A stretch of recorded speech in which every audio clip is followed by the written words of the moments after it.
বাছার অন্য জোটেনি, কানে আশ্রয় বর্ষায় দিন কাটে ভাগ্যের ভরসায়। তুমি হও একজন তাদেরই, কাঁধে ভার তার আজ তুলে নাও, তুলে নাও, তুলে নাও। আজ নয় গুনগুন গুঞ্জন প্রেমে, চাঁদ ফুল জোছনার গান আর নয়। ওগো প্রিয় মোর খোলো বাহুডোর, পৃথিবী তোমারই যে চায়। হাই, আমি Ipsita, welcome back to my channel. চলে এসেছি আবার একটা নতুন ভিডিও নিয়ে। তো আজকের ভিডিও শুরুতেই যে গানটা গাইলাম, এই গানটা ডেডিকেট করতে চাই মন্দিরা সোমনাথের দাদা ভাই আর বৌদিকে। তাদের একটা ভিডিও দেখলাম, দেখে যে কথাগুলো তাদের মুখ থেকে শুনলাম, তাতে আমার মনে হলো যে সত্যি আজকের ডেটে যেই ধরনের মানুষের বড্ড অভাব, যারা হচ্ছে গিয়ে মানুষের বিপদে তাদের পাশে এসে দাঁড়ায়। আমরা এখন সবাই দেখেছি যে মানুষ যখন বিপদে যায় তখন তাকে সাপোর্ট করার জন্য প্রচুর মানুষ আপনি পেয়ে যাবেন, প্রচুর মানুষ পেয়ে যাবেন যে যারা বিপদে যাচ্ছে বা যারা বিপদে পড়েছে তাদেরকে খিল্লি করার জন্য, তাদেরকে আরও বেশি করে বিপদে করানোর জন্য কিন্তু প্রচুর মানুষ পেয়ে যাবেন। কিন্তু কোনো মানুষ যখন কোনো ভুল থেকে শুধরে নিজেকে আবার নতুন করে একটা চান্স দিতে চাইছে, সেই মানুষগুলোর হাত ধরার কিন্তু আর মানুষ পাওয়া যায় না। কিন্তু তাদের থেকে অন্যথা একটা কাপল দেখলাম, এই মন্দিরার দাদা বৌদি, যাকে সবাই সোনা দাদা সোনা বৌদি বলছে। তো তাদের দেখলাম, তাদের কথাবার্তা শুনলাম, তাদের রিলস অনেক দিন থেকে দেখছি, ভীষণই ভালো। সবচেয়ে বড় ভীষণ রোম্যান্টিক একটা জুটি, দুজনকে খুব ভালো লাগে। হাজব্যান্ড ওয়াইফ দুজন দুজনকে কমপ্লিমেন্ট করে, মানে একে অপরের পরিপূরক, তাদের দেখেই বোঝা যায়। তো এরকম কিছু বন্ডিং আছে যেগুলো কিনা চোখে দেখলেই, খালি চোখেই দেখে বোঝা যায় যে এদের মধ্যে সম্পর্কটা কতটা গভীর। তো অবশ্যই সম্পর্ক গভীর, তাই জন্যই আজকে মন্দিরার মতো একজনকে তারা তাদের বোন বলে মেনে নিয়েছে। এবার আপনি বলবেন যে মন্দিরার মতো মানে, হ্যাঁ অবশ্যই, কারণ মন্দিরা 1 বছর আগে যে ভুলটা করেছিল সেই ভুলটা কিন্তু মারাত্মক ভুল। আর অবশ্যই আমি এই কথাটা আগেও বলেছি, আমি আগে যা বলেছি আমি কখনোই পরবর্তীকালে ভুলে যাই না। যে মন্দিরা অবশ্যই পরকীয়ায় জড়িয়েছিল তো বটেই, কিন্তু জড়িয়েছিল কার সাথে? ভাইয়ের সাথে, মানে যাকে ভাই বলে ডেকেছিল, পরবর্তীকালে জানা যায় তার সাথেই তার সম্পর্ক। সেই জন্যই মন্দিরার এই পাপটা অতিপাপ থেকে মহাপাপে পরিণত হয়েছিল। তো সেই মহাপাপের ফল আজ মন্দিরা ভোগ করছে, আর জানি না যে কত দিন ভোগ করতে হবে।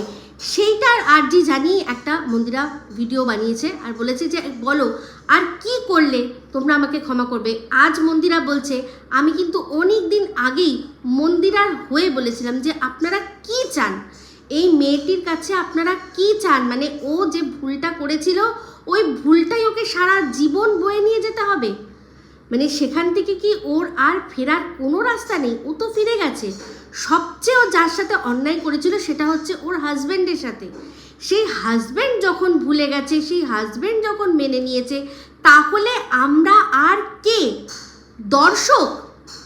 তো ঠিক আছে, সেই দর্শক হিসাবে যদি হন তাহলে আপনারা এটা ঠিক করুন যে যে এরকম অন্যায় করেছে আমরা তাকে দেখব না, সেটা একটা আলাদা জিনিস হয়, সেটা পুরো গল্পটাই আলাদা হয়। কিন্তু তাকে দেখবেন আর তিলে তিলে তাকে খোঁচাবেন, এই জিনিসটা মানে এরকমভাবে ইনস্টলমেন্টে কোনো মানুষকে মারা, সেটাই বা কতটা মানবিক? একবারে ঠিক করুন যে না, ওকে আমরা দেখব না। তো ওরা মানে ওর যার দর্শক যারা দেখবে তারা নিজের দেখেই ডিসাইড করেই নেবে যে হ্যাঁ ঠিক আছে, ও খারাপ, আমরা ওকে খারাপ ভেবে দেখব, বাট ও যা করেছে সেটা আমরা ক্ষমা করে দিয়ে দেখব, ক্ষমাশীল চোখে দেখব, যা হোক সেটা একটা করব। কিন্তু দিনের পর দিন এরকমভাবে একটা মেয়েকে পোক করলে আলটিমেটলি ওর আর কিছুই হবে না। মাঝখান থেকে এই যে যেটুকু ও চেষ্টা করছে নিজের সংসারটাকে, নিজের জীবনটাকে গুছিয়ে নেওয়া, ও পারবে না, কালের গর্ভে হারিয়ে যাবে। তাতে আপনাদের বা আমাদের কারোর কি কোনো লাভ হবে? কারোর কোনো লাভ হবে একটা মানুষকে এরকমভাবে হারিয়ে যেতে দিয়ে? তো আমাদের এখানে এই যে কন্ট্রোভার্সি জোন যারা কন্ট্রোভার্সিটা কন্ট্রোভার্সির মতো করে সেক্ষেত্রে কিন্তু ব্লগারদের লাভ হয়, ব্লগারদের অবশ্যই লাভ হয়। যারা কন্ট্রোভার্সি করছে তাদের যদি ভিউজ ভালো হয়, সেক্ষেত্রে অনেক মানুষই আছে যারা কিনা এই ব্লগারকে চেনেই না, অনেক ব্লগারকে চেনে না, কন্ট্রোভার্সি চ্যানেলের থ্রু দিয়ে তাদের কথা শুনে ইন্টারেস্টিং লাগলে তারা যায়, গিয়ে দেখে, চ্যানেল ভিজিট করে, দেখতে দেখতে ভালো লাগতে তাদের সাথে মানে একটা ভালো লাগা তৈরি হয়ে যায়, তখন তারা রেগুলার একটা ভিউজ তাদের দেয়, সেক্ষেত্রে কিন্তু লাভ হয়।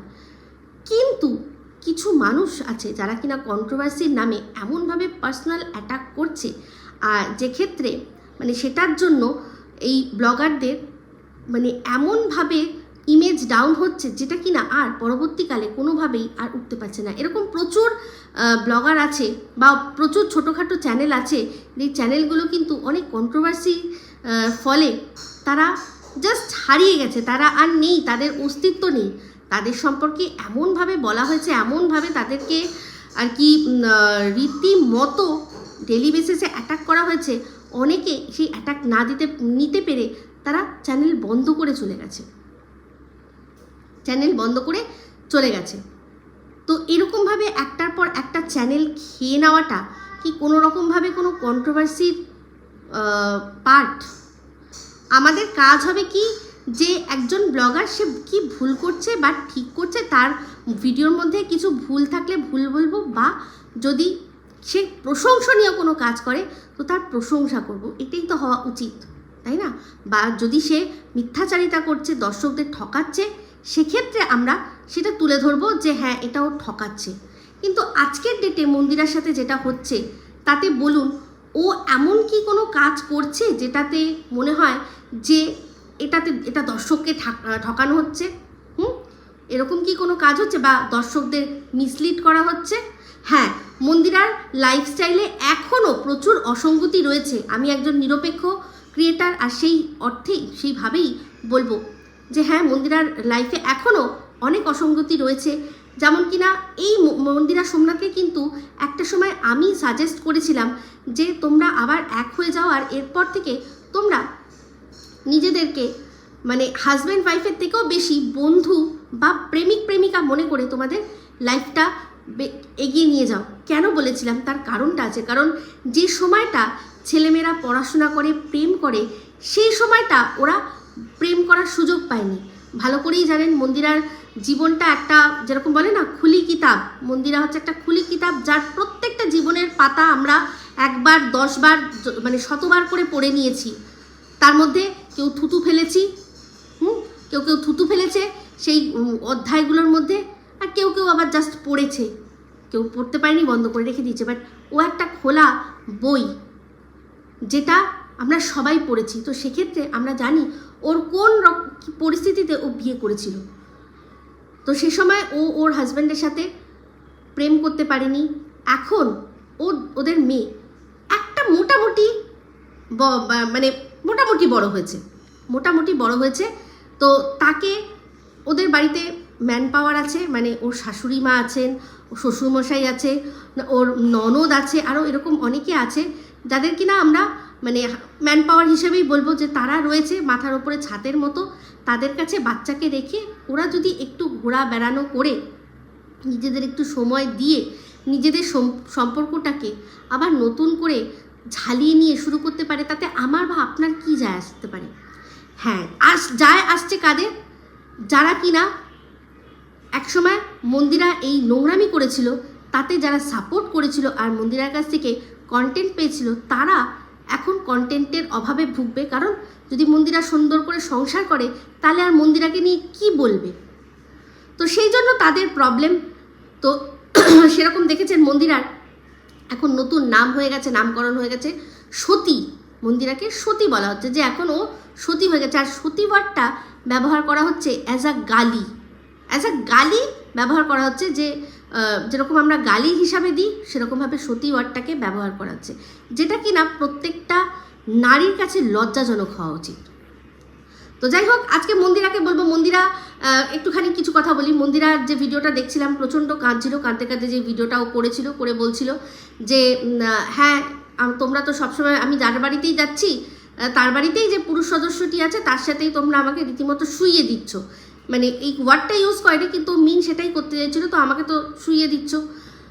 তো সেক্ষেত্রে বললো যে হ্যাঁ এবার আমি এই দাদার বাড়ির থেকে বেরোবো। দাদাকে তো বললাম, দাদা তো মানলো না, দাদার থেকে বেরোবো, তারপর আরও যে ব্লগার আছে তার বাড়িতে যাব, তার বরকে বলবো, এইরকম সব বলতে বলতে ও আকাশের নামটাও বললো, আকাশ পাপড়ির আকাশের নামটাও বললো। তো আমরা সবাই জানি আকাশ হচ্ছে গিয়ে ওর দাদার ছেলে, মানে আকাশ হচ্ছে মন্দিরা হচ্ছে আকাশের পিসি, ঠিক আছে। তো সেক্ষেত্রে বলল যে অনেক ছোট আমার থেকে, ওকে আমি হতে দেখেছি, তোমরা ওকে নিয়েও আমার সাথে নোংরা কথা বলতে ছাড়ছো না। তো মন্দিরা তুমি কি এতটাই বোকা হয়ে গেলে? হঠাৎ করে কি বোকা হয়ে গেলে? তুমি কি জানো না যে এগুলো কেন বলা হচ্ছে? আজকে 10 বছরের ছোট তোমার কাছে একজন কনফেস করেছিল যে 10 বছরের ছোট তার সাথে তার প্রেম। তা তুমি যখন জিনিসটা খোলাসা করে দিয়েছিলে তখন সে কিন্তু একবারও বলেনি যে না এই কথাটা সম্পূর্ণ ভুল। সে বলেছিল 10 বছর না, ওই 5-6 বছরের ছোট বলেছিলাম। সে বয়সের ডিফারেন্স বা তফাৎ যেটা আছে সেইটাতে আপত্তি করেছিল, একবারও বলেনি কিন্তু যে তুমি যে কথাগুলো বলছো সেগুলো মিথ্যে, তখনকার কথা। হ্যাঁ, এখন হয়তো সে নতুন করে সেই রাতকে দিন বা দিনকে রাত যেরকম করে, যেরকম কিনা তোমার সময় করেছিল। তুমি যখন সত্যি একজন যার সাথে ভাইয়ের সম্পর্ক, তার সাথে যখন একটা অন্য সম্পর্কে জড়িয়ে পড়েছিলে, যেরকম দিনকে রাত করে তোমাকে সতী সাজিয়েছিল, তেমনি আজকে নিজেও সতী সাজার চেষ্টা করছে, এটা বলে যে আমি কি বলেছি, আমি বলেছিলাম আমার এরকম একটা চক্কর হয়েছিল কিন্তু আমি করিনি। কিন্তু আমার পরিষ্কার মনে আছে যখন তুমি ভিডিওটা করেছিলে আর তুমি খোলাসা করেছিলে, তার মুখোশটা ছিঁড়ে দিয়েছিলে এইটা বলে যে তোমার লজ্জা করে না? তুমি নিজে একটা 10 বছরের ছোট, তো তোমার সাথে সম্পর্কে মানে তোমার যে বয়সে 10 বছরের ছোট তার সাথে তুমি সম্পর্কে রয়েছো, পরকীয়া সম্পর্কে রয়েছো, আর তুমি আমাকে বলো তোমার লজ্জা করে না? তখন সে একটাই কথা বলেছিল যে আমি বলেছিলাম যে 10 বছর না 5-6 বছরের ছোট হবে, বয়সের ডিফারেন্স, মানে ওই রিলেশনটাকে কিন্তু অ্যাডমিট করেছিল। তো আমরা যেমন জানি যে একটা খুন করলেও যেমন সে খুনি, তার শাস্তি ফাঁসি বা যাবজ্জীবন, তেমনি একটা মহিলা যদি বিবাহিত অবস্থায় অন্য আরও একজনের সাথেও যদি জড়ায় তাহলেই সে অসতী। 10 জনের সাথে জড়াতে হবে না, স্বামী ব্যতীত যে কোনো একজনের সাথে জড়ালেই সে অসতী। তো সে নিজে অসতী হয়ে দিনের পর দিন তোমাকে সতী সতী বলে টোন করছে, আর তুমি মাঝে মাঝে এইগুলো নিয়ে বলে আরও তাকে উৎসাহ দিচ্ছ, তোমাকে একটা কথা যতই যাই বলো, এটা তো মানবে যে তুমি নিজের চোখে দেখেছো যে এরকম অনেক ব্লগাররা আছে যাদের সত্যি আজ পর্যন্ত কোনোদিনও দেখা যায়নি যে তারা কোনো অসতীপনা করছে, তার সত্ত্বেও তাদেরকে যেভাবে তাদের বাড়ির লোকদের সাথে, পাড়া প্রতিবেশীদের সাথে শুইয়েছে, এই যে তোমার সো কল্ড কন্ট্রোভার্সি দিদি যেভাবে শুইয়েছে, তাহলে সেক্ষেত্রে আজ তোমার এই পুরো জিনিসটা তোমারটা তো সবার সামনে আছে, তাহলে তোমাকে ছেড়ে দেবে? যে সময় তুমি এই সম্পর্কে লিপ্ত আর এরকমভাবে একটা ব্লগারকে ছোট করছিল, তখন আনন্দ নিয়েছিলেন। মন্দিরা একটা কথা জানো তো, কর্মা কিন্তু কাউকে ছাড়ে না। তো সে সময় আনন্দ পেয়েছিলে তো? চিন্তা করে দেখো তো আজকে যে তাদের মনের মধ্যে কি চলছিল, তারা কি ফিল করছিল? তারা তো কিচ্ছু করেনি, শুধু তুমি এই যে তারা জানতে পেরেছিল, যারা তোমাকে এত ভালোবাসে তারা জানতে পেরেছিল যে তুমি সত্যিই যাকে ভাই বলে ডাকো তার সাথেই তোমার প্রেম, তুমি তার জন্য তোমার সংসারকে লাটে তুলে দিয়ে বেরিয়ে যেতে চাইছো, বেরিয়ে গেছো। তারা শুধু এটুকুই বলেছিল, কেঁদে কেঁদে বলেছিল, তার মধ্যে অনেকে, যেমন কিনা প্রিয়া কেঁদে ফেলেছিল, প্রীতি এরা কষ্ট পেয়েছিল, কারণ তারা যে মন্দিরাদিকে চেনে, তারা হঠাৎ করে দেখেছে যে যেই সিংহাসনে তোমাকে বসিয়েছিল, তাদের মধ্যে অনেকেই আছে যারা কিনা তোমার ব্লগিং দেখে ইন্সপিরেশন নিয়ে তারা ব্লগিং শুরু করেছে, তোমাকে সেই ভগবানের সিংহাসনটা দিয়েছিল। সেই হঠাৎ করে যখন ভগবানের সিংহাসন ডগমগ হয়ে হঠাৎ করে ভগবান যখন পুরো চুরমার হয়ে যায় না, সেই ভগবানের কিছু হয় না, কিন্তু যে ব্যক্তিটা ভগবান হিসাবে ওই মূর্তিটাকে ভালোবেসেছিল তার মন চূর্ণ বিচূর্ণ হয়ে যায়, জানো? তারা কেঁদেছিল, তো তাদের চোখের জলের দাম নেই? তাদের চোখের জলের দাম তোমাকে এরকমভাবেই এই চোখের জল বার করে করেই চুকাতে হবে। তবে তোমাকে আমি একটাই কথা বলবো, একটাই সাজেশান দেব। আমি সবসময় মনে করি, আমি তো সবার আগে মনে করি, আমি তো এটা মনে করি যে তোমার অবশ্যই একটা চান্স পাওয়া দরকার। কারণ এর আগে যেগুলো যেগুলো হয়েছিল সেগুলো যে সময় তোমার এই লাস্ট যে পরকীয়াটা, সেই সময়ই তুমি যাকে হায়ার করেছিলে সে নিজেই ভিডিওর মধ্যে বলেছিল তা এর আগে যে কজন মানুষের সাথে তোমার পরকীয়া শুধুমাত্র খাতায় কলমে। আর এমনিতেই সেই নিজের থিওরি দিয়েছে যে যতক্ষণ না শারীরিক আর মানসিকভাবে যুক্ত হচ্ছ ততক্ষণ কিন্তু পরকীয়া হয় না। তো সেক্ষেত্রে আমি একটা ভিডিও বানিয়ে তার এই যে বক্তব্যগুলো তোমার ক্ষেত্রে সমস্ত তুলে তুলে আমি ভিডিওটা বানিয়ে বলেছিলাম যে ওই শর্ট ভিডিওর মাধ্যমে আমি বলেছিলাম আর প্রমাণ করে দিয়েছিলাম। সে কিন্তু বলেছে যে এই যে ছেলেটি যাকে আজকে ও হনুমান ডাকছে, তোমার এই যে সো কল্ড দিদি ভাই, এক্স দিদি ভাই, যে কিনা আজকে তোমার যার সাথে সম্পর্ক তাকে হনুমান ডাকছে, সে কিন্তু প্রমাণ করে দিয়েছিল যে এই হনুমানের ছাড়া তোমার আর যে কটা রিলেশন আছে সেই রিলেশনগুলো পরকীয়া নয়, সেগুলো এমনি প্লেন রিলেশন, জাস্ট রিলেশন। আমার দুটো চ্যানেল কন্ট্রোভার্সি তুমি ভালো করে জানো, টক ঝাল মিষ্টি উইথ ইপসিতা আর টিজিএম এক্সক্লুসিভ, এই দুটোরই তুমি শর্ট ভিডিও সেকশনে যাবে, সেখানে কিন্তু আমি ভিডিও থেকে তুলে নিয়ে অংশ সেটা সবাইকে শুনিয়ে দিয়েছিলাম। হয়তো তুমি শোনোনি, তুমি ওটা দেখো, তুমি সেটা দেখলে তাহলে বুঝবে। সে সময় কিন্তু সে বলে দিয়েছিল যে প্রত্যেক কটা যে কটার নাম সোমনাথ বলেছে, একবার সোমনাথ বলেছিল যে সাধুর বাগান, পরিষ্কার বলে দিয়েছে যে সাধুর বাগানের ছেলেটা আর তুমি দুজনেই কেউ বলতে পারবে না যে তোমাদের মধ্যে টাচ পর্যন্ত হয়নি, মানে হয়নি তোমাদের মধ্যে কোনো রকম কোনো শারীরিক সম্পর্ক কোনোদিনও হয়নি, ঠিক আছে। তারপর এই যে তোমার ননদের বন্ধুর যে বন্ধু আর তার বয়ফ্রেন্ড, সেটাও কিন্তু বলে দিয়েছিল যে সোমনাথ সন্দেহ করেছিল, কিন্তু যেদিন থেকে সোমনাথ সন্দেহ করেছে তার 100 দিনের মধ্যে ওই ছেলেটি মেয়েটি প্রমাণ করে বিয়ে করে নিয়েছিল। তাতে সোমনাথ প্রমাণ পেয়ে গেছিল যে সোমনাথ যেটা সন্দেহ করছে সেটা সম্পূর্ণ মিথ্যে। তার মানে তোমার বাড়িতে যে তোমার ননদের বয়ফ্রেন্ড আর মানে বয়ফ্রেন্ড আসতো তার বান্ধবীর সাথে, তার সাথেও তোমার কোনো শারীরিক সম্পর্ক হয়নি। রইল গিয়ে যার সাথে তোমার ননদের মামা শ্বশুর, তার সাথে তো কিছু হয়ইনি, সেই বলে দিয়েছে। তাহলে এই যে কথাগুলো এখন কমেন্ট বক্সেও অনেক আমি দেখতে পাই, তারা বলছে যে সোমনাথেরও অনেক দোষ আছে। সোমনাথ সেই সময় কেন বলল যে ওর কার সাথে সম্পর্ক? তো সোমনাথ শুধু সম্পর্ক বলেছে যে ওর রিলেশন, কিন্তু সেই রিলেশনগুলো পরকীয়া নয়, সেটা খুদ তোমার ওই এক্স দিদি কিন্তু আমাদেরকে প্রমাণ করে দিয়েছিল। আজ তাহলে তোমার এতগুলো পরকীয়ার কথা সে বলছে কি করে, তাই না? তো যাই হোক, তুমি তো আইনি পথে রয়েছো, তো আইনি পথে যখন রয়েছো তখন আর এটা আলাদা করে কি বলবো।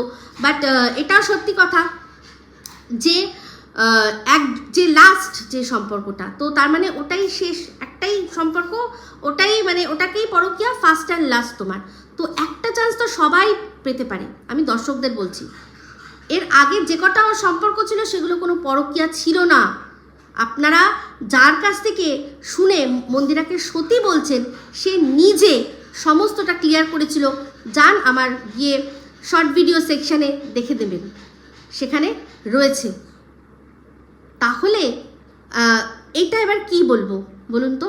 তো যাই হোক মন্দিরা, একটাই কথা বলবো যে তোমার দাদা তোমাকে এত সাপোর্ট করছে, আর এবার রইল গিয়ে আকাশের কথাটা, যেটা বলবো বলে আমি ভাবছিলাম, যে তুমি বলেছো যে 10 বছরের ছোট, তো তুমি তো দেখছো, তুমি যার সাথে কথা বলেছো তুমি তো দেখছো, সে তো নিজেই তোমার সাথে শেয়ার করেছে এই বিষয়টা, যে তার কত ছোট সম্পর্কে কত ছোট তার সাথে তার সম্পর্ক।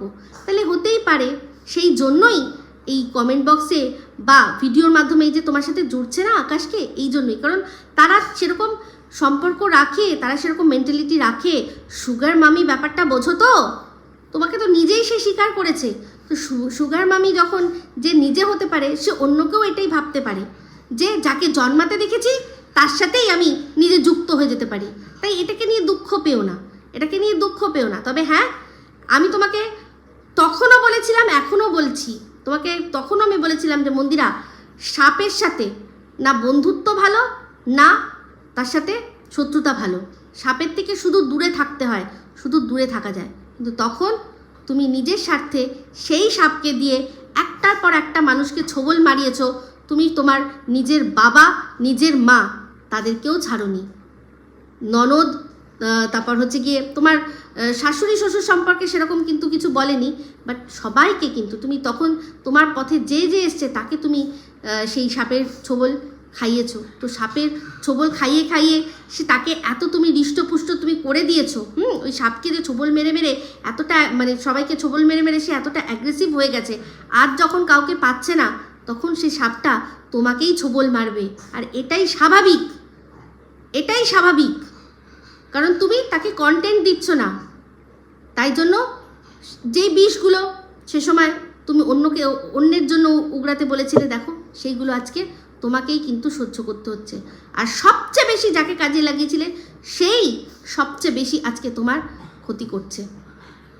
তো যাই হোক, আমি দর্শকদের কাছে একটাই কথা বলবো যে এই যে দাদা বৌদি দেখছেন, তারা অতিরিক্ত ভদ্র একটা ফ্যামিলি থেকে বিলং করে, ভদ্র শরীরে রক্ত আর সুন্দর সুশিক্ষায় শিক্ষিত। তারা যদি একটা চান্স এই মেয়েটাকে দিতে পারছে, তাহলে আপনারা কেন পারবেন না? কেন পারবেন না?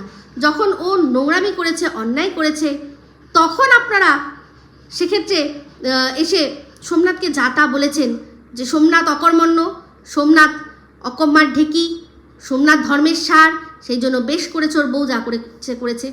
আজকে যখন সেই মেয়েটি শুধরাতে চাইছে, আর যখন ভালোভাবে সংসার করতে চাইছে, কেন তাহলে আজকে আপনারা ওকে সুযোগ দিতে পারছেন না? যাই হোক, যেটাই হোক, আমি মন্দিরাকে একটাই কথা বলবো, মন্দিরা প্লিজ বি স্ট্রং থাকো। আর হ্যাঁ, যে আইনের পথে যে তুমি চলেছো সেটাতেই ফোকাস করো। বাদবাকি বলবো যে এইসবগুলো দেখোই না, কে কি বলছে সেগুলো দেখো না, নিজের মতো নিজের যেরকম তুমি এগিয়ে যাও সেরকম এগো। আর হ্যাঁ, তবে কিছু কথা যেগুলো দর্শক বলে সেগুলো কিন্তু ফেলা যায় না। সেটা হচ্ছে গিয়ে মেয়ের প্রতি আরও বেশি যত্নশীল হও। আমি একটা কথা মানি যে এই পড়াশোনা নিয়ে যে সবাই এত বেশি কথা বলে, আমি ভাই দেখছি এই যে সবচেয়ে বেশি বাচ্চাদের পড়াশোনা নিয়ে যে শিক্ষা নিয়ে কথা বলে তার নিজেরই শিক্ষা নেই। মানে আমাদের ওয়াইটির যে প্রধান দালাল, সে ছোটবেলা থেকে সারাক্ষণ পড়াশোনা নিয়ে থেকেছে, প্রেম করেনি, কিছু করেনি, কিন্তু তার লাইফে কি অ্যাচিভমেন্ট আছে বলো? যদি পড়াশোনা শিখে এরকমই হতে হয়, তাহলে আমি বলবো মেয়েকে পড়াশোনা ওরকমভাবে শেখানো চাপ দিও না। মেয়ে যখন যেটা শেখার ঠিক শিখবে, ঠিক পড়বে, ঠিক পড়বে। আজকে মানে বললে তোমরা বিশ্বাস করবে কি করবে না, বাট আমি বলছি, আমি জানি, তাই জন্য আমি বলছি যে আমার মেয়ে যে পড়াশোনা করেছে, ওর রোজকার পড়ার কোনো রুটিন ছিল না যে সন্ধে 7টা থেকে 10টা অবধি পড়তেই হবে, এরকম কোনো ব্যাপার ছিল না। কিন্তু আমার ছিল 6টা অবধি খেলো, তারপর ঘরে ঢুকে তারপর সেখান থেকে রাত 9টা অবধি পড়তে হবে। সে তুমি কি পড়ছো জানি না, কিন্তু বই নিয়ে তোমাকে বসতে হবে, তার মধ্যে কিছুক্ষণ অঙ্ক করতে হবে, কিছুক্ষণ আরও বাদবাকি যা করার করতে হবে। সেটা কিন্তু আমার মা আমাকে একদম ধরে বেঁধে করাতো।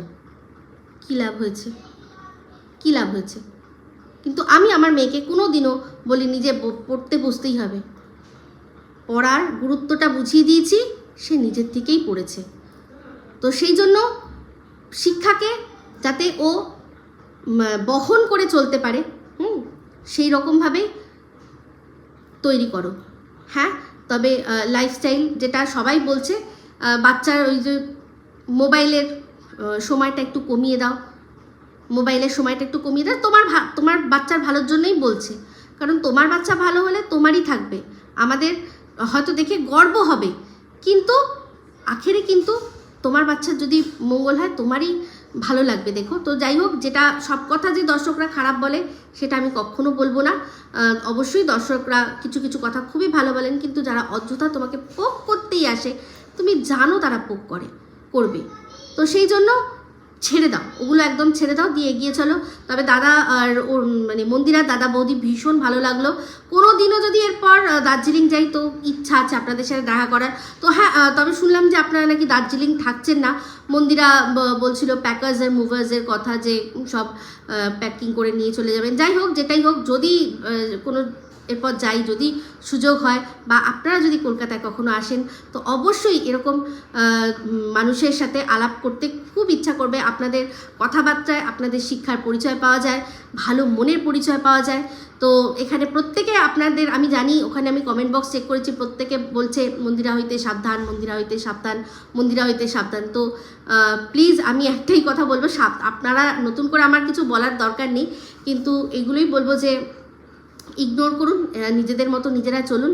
তো এগুলো আস্তে আস্তে যখন মানুষ দেখতে পাবে যে সম্পর্কটা কীরকমভাবে রয়েছে, কীরকমভাবে দিনের পর দিন সেই সম্পর্কটা ভালো দিকে এগিয়ে যাচ্ছে, তখন মানুষ আস্তে আস্তেই নিজেদের মুখ বন্ধ করে নেবে। বলে না, বৃক্ষ তোমার নাম কি, ফলে পরিচয়। যখন আপনাদের সম্পর্কের ফলটা তারা দেখতে পাবে, তখন তারা আস্তে আস্তে চুপ করে যাবে। আর যারা কিছু মানুষ আছে যারা করবে, তাদের করানো হচ্ছে, তারা করবে, সেগুলো করেই যাবে, এটা কিছু করার নেই, ঠিক আছে? তো যাই হোক, এই বলেই ভিডিওটা এখানেই এন্ড করলাম। যদি ভালো লাগে তাহলে অবশ্যই লাইক, শেয়ার, কমেন্ট করতে ভুলবেন না। যারা চ্যানেলটা সাবস্ক্রাইব করেননি তারা সাবস্ক্রাইব করে নেবেন। সবাই ভালো থাকবেন, সুস্থ থাকবেন। আবার আসছি খুব শীঘ্রই একটা নতুন ভিডিও নিয়ে। টাটা।